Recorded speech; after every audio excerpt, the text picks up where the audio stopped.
আমার মুসলমান যুবকরা, আমার মুসলিম যুবতীরা, আপনারা সাবধান হয়ে যান।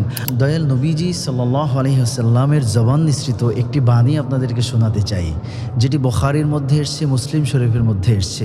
জাআ রাজুলুন ইলান নবী সাল্লাল্লাহু আলাইহি ওয়াসাল্লাম فقال يا رسول الله صلى الله عليه وسلم كيف تقول في رجل أحب قوما ولم يلحق بهم ইয়া রাসূলুল্লাহ ইয়া হাবিবাল্লাহ। এমন ব্যক্তি সম্পর্কে আপনার মতামত কি, যেই ব্যক্তি এমন কোনো কওমকে ভালোবাসে, যেই কওমের সাথে বা যেই ব্যক্তির সাথে বা যেই গোত্রের সাথে তার কখনো সাক্ষাৎ হয়নি। নবীজি সাল্লাল্লাহু আলাইহি ওয়াসাল্লাম সাথে সাথে বললেন, আল মারউ মা মান আহাব্বা। কেউ আছে আর্জেন্টিনার প্রেমিক, কেউ আছে ব্রাজিলের প্রেমিক, কেউ আছে বিভিন্ন দেশের প্রেমিক, যারা ওই দেশকে, ওই মানুষগুলোকে ভালোবেসে তারা একটা গেঞ্জি গায়ে দেয় যেটার মধ্যে তাদের দেশীয় পতাকা, তারা মাথার মধ্যে ব্যাস পরে, তারা তাদের বাড়ির ছাদের মধ্যে বড় বড় পতাকা লাগিয়ে রাখে। অথচ নবীজি সাল্লাল্লাহু আলাইহি ওয়াসাল্লাম বলেছেন, ব্যক্তি তার সাথেই সে হাসরের ময়দানে উঠবে যেই কওম বা সম্প্রদায়কে ভালোবাসে। আমরা যারা সে আর্জেন্টিনাকে ভালোবাসি, আমরা যারা ব্রাজিলকে ভালোবাসি, আসলে তারা তো মুসলমান নয়। আর যারা মুশরিক, যারা তাদের জায়গা হলো জাহান্নামে।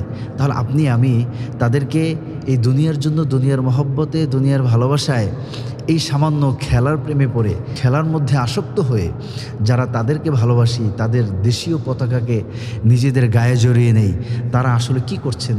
নবীজিকে এক সাহাবী জিজ্ঞেস করলেন, মাতা সাআ, কখন কিয়ামত সংঘটিত হবে? নবীজি সাল্লাল্লাহু আলাইহি ওয়াসাল্লাম সাথে সাথে বললেন, ওয়াইলাক ওয়ামা আ'দাত্তা লাহা, ধ্বংস হও তুমি কি জোগাড় করেছো কিয়ামতের জন্য?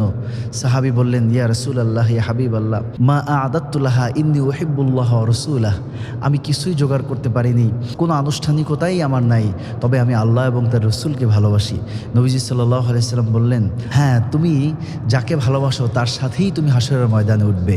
অতএব বন্ধুরা, আমরা যারা ব্রাজিলকে ভালোবাসি, কিয়ামতের ময়দানে ব্রাজিলের সেই মুশরিকদের সাথে উঠতে হবে।